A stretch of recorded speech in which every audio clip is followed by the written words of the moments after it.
औज़ुबिल्लाहि मिनश्शैतानिर्रजीम बिस्मिल्लाहिर्रहमानिर्रहीम। अस्सलाम वालेकुम माय लवली फ्रेंड्स, कैसे हैं आप सब। उम्मीद है आप सब ठीक ठाक खैरियत से होंगे। शुक्र है अल्हम्दुलिल्लाह मैं भी ठीक हूँ और खैरियत से हूँ। तो फ्रेंड्स यहाँ पर मैं जो है प्रिपेयर कर रही हूँ पूरे 1 वीक का पकोड़ों में डालने का मसाला।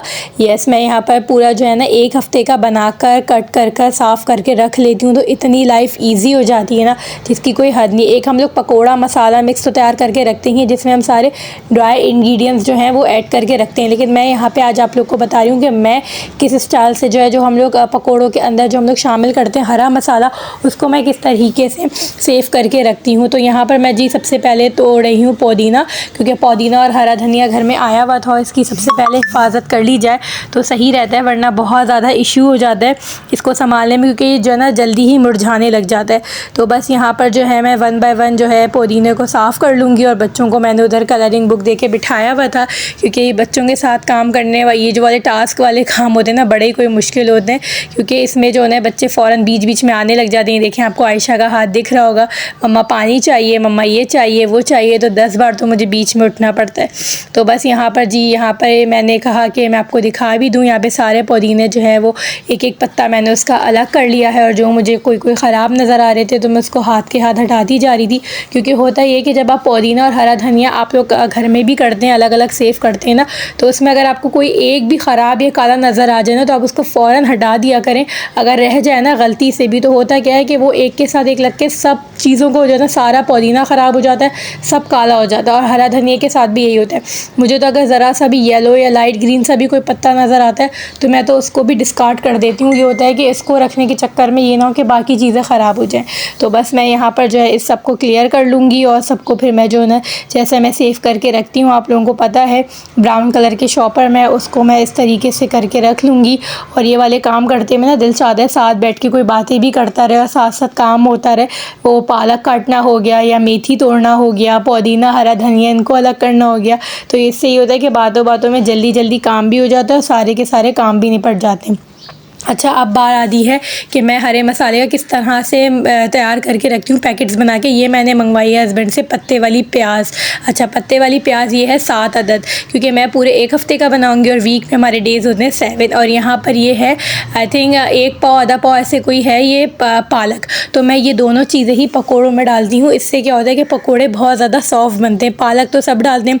और यहाँ पर ये मैंने पूरे जो है ना 7 डेज़ के शॉपर निकाल के रख लिए, क्योंकि मैं एक एक शॉपर में एक एक दिन का मसाला तैयार करके रख लूँगी। अब देखिए मैंने क्या किया था कि मैंने यहाँ पर पत्ते वाली जो प्याज थी 7 मैंने 7 प्लेटें निकाली और मैंने सातों में अलग अलग जगह एक एक पत्ते वाली प्याज काट ली, उसका वाइट पार्ट भी और नीचे वाला उसका ग्रीन पार्ट भी। पहले धो के अच्छी तरह से खुश्क कर लिया और फिर आपने काटना सबको ही आता है, इसलिए मैंने नहीं दिखाया। अब मैं बारी है इसकी पालक काटने की। जो पालक है इसको भी मैं इसी तरीके से प्लेट में 7 जगह डिस्ट्रीब्यूट करके अलग अलग इसके साथ ही हाफ़ में जो है पत्ते वाली प्याज आ जाएगी और हाफ़ में जो है वो ये पालक आ जाएगा। और फिर मैं आपको आगे दिखाती हूँ कि हमें कैसे करना है।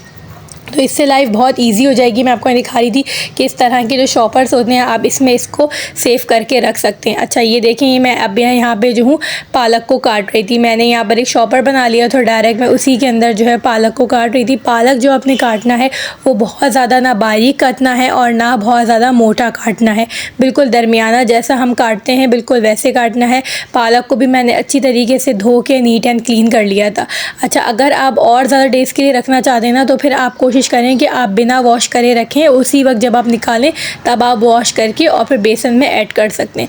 वो देखें एक प्लेट में मैंने वहाँ पे आधे में मैंने पत्ते वाली प्याज काट के रखी हुई थी और आधे में ही मैंने पालक को काट के रख लिया, ठीक है ना। अब मैं इसी तरीके से दूसरी प्लेट को रेडी कर रही हूँ और पालक के पत्ते भी आप अंदाज से 10-12 ले लें, 7-8 ले लें, जितनी आपको पसंद है उस हिसाब से आप डाल लें। अच्छा, आप ये ऐड करेंगे बेसन जब आप घोलेंगे, उसके बाद आप इसमें जो आम नॉर्मल रूटीन में जो हमारे प्याज होती है इस्तेमाल होती है, आप छोटी 1 अदद वो भी डाल सकते हैं, आधी डाल लें, अगर बड़ी है तो हरी मिर्च डालें, पुदीना हरा धनिया डालें। और उसके बाद अब ये पूरा पैकेट जो अभी मैं बताऊंगी किस तरीके से आपने करना है, इसको पैकेट्स बना के और आपने फ्रीज़र में रख देने, ठीक है। उसके बाद आप जो है बेसन लें, बेसन में ये सारी चीज़ें डालें, नमक डालें, कुटी लाल मिर्च डालें, बेकिंग सोडा, पिसा हुआ धनिया, कुटा हुआ धनिया और ये पिसा हुआ ज़ीरा, ये डाल के और ये जो आप डीप फ्रीज़र में इसको फ्रीज़ करेंगे ना, ये आप जब निकाल के इसको जल्दी जल्दी बेसन में आपने मिक्स करना है। तो होगा क्या कि जो जो फ्रीज़र में जो बर्फ़ जम जाती है ना वो पानी छोड़ेगी, ठीक है। जब वो पानी छोड़ेगी ना तो वो बेसन में उसी के साथ उसका बैटर बन जाएगा।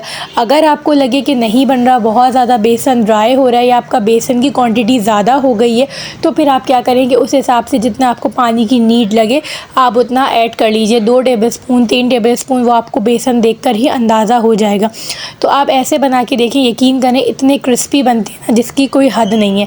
ये देखें मेरी पूरी 7 प्लेट 7 डे के लिए तैयार हो गई हैं। अब क्या होगा कि भागम दौड़ वाला काम नहीं होगा कि आपने जल्दी जल्दी कुछ करना है। ये देखें नीट एंड क्लीन पालक पत्ते वाली प्याज भी कट गई और पालक भी कट गई। अच्छा, मैंने अपने घर के हिसाब से अपनी क्वांटिटी के हिसाब से लिए। आपके जितने मेंबर्स हैं फैमिली मेंबर्स, आप उस हिसाब से करेंगे। आपको पता है मेरी फैमिली बहुत छोटी सी है, हस्बैंड है, मैं हूँ, बच्चे खाते नहीं है, मदर इन लॉ है वो भी बहुत बीपी हाई की वजह से बहुत जो है ना बस 2-3 ही लेती हैं, हस्बैंड भी बस खा लेते हैं। तो मैंने उस हिसाब से था कि बच्चे नहीं, क्योंकि भाई रिस्क की बेदबी नहीं होनी चाहिए, महंगाई भी बहुत ज़्यादा है, तो आप लोगों ने भी इस चीज़ का ख़ास ख्याल रखना है। एक प्लेट आप लें, उसमें जो भी आपने कट करके रखा हुआ है उसको इस तरीके से शॉपर में डालें और इसको इस तरीके से आप चाहें तो रबर बैंड भी कर लें। ये देखें मैं जो बनाती हूँ ना 4 to 5 टेबल स्पून बेसन ले लेती हूँ और उसके हिसाब से मुझे लगता है ये इतना इनफ है। और जैसे मैंने आप लोगों को बताया ना, तो आप लोग लाजमी ऐसे ट्राई कीजिएगा और फिर मुझे कमेंट सेक्शन में आके ज़रूर बताइएगा कि आप लोगों ने जी तो आप लोगों ने बनाया तो आप लोग को कैसा लगा। अच्छा जी, उसके बाद ये क्लिप मैंने ऐड किया है रमज़ान स्टार्ट होने से, चांद रात स्टार्ट होने से 1 या 2 दिन पहले का व्लॉग है जो मैंने शूट किया था। मैं गई थी पॉलर अपने घर के करीब ही अपना हेयर कट लेने के लिए, क्योंकि आपको पता है ईद पर जो है ना एक नया लुक अच्छा लगता है। और फिर उससे बड़ी बात ये कि मेरे ससुराल में बकरीद के बाद आ रही हैं 2 शादियाँ, तो मुझे एक नया हेयर कट लेना था क्योंकि मेरे बाल हद से ज़्यादा रफ़ और थिन हो रहे थे और मुझे समझ नहीं आता, सर्दियों में होते ही लेकिन कुछ ज़्यादा ही हो रहे थे। तो मैंने सोचा अभी मौका अच्छा है, अभी मैं ले लूँ, बकरीद तक सेट हो जाएंगे, 2-3 महीने होते। और मैं यहाँ पर आपको थोड़ा सा जो है ये पॉलर का आपको दिखा रही थी, मैंने आपको यहाँ पे टाइम भी दिखा दिया, तो उससे आप लोग को अंदाज़ा हो जाएगा कि वाकई में रमज़ान से पहले का ही व्लॉग है। रमज़ान में तो आप लोग को पता है इतना टाइम किसी के पास भी नहीं होता और पॉलरों के चक्कर रमज़ान में भाई बहुत ही ज़्यादा मुश्किल है।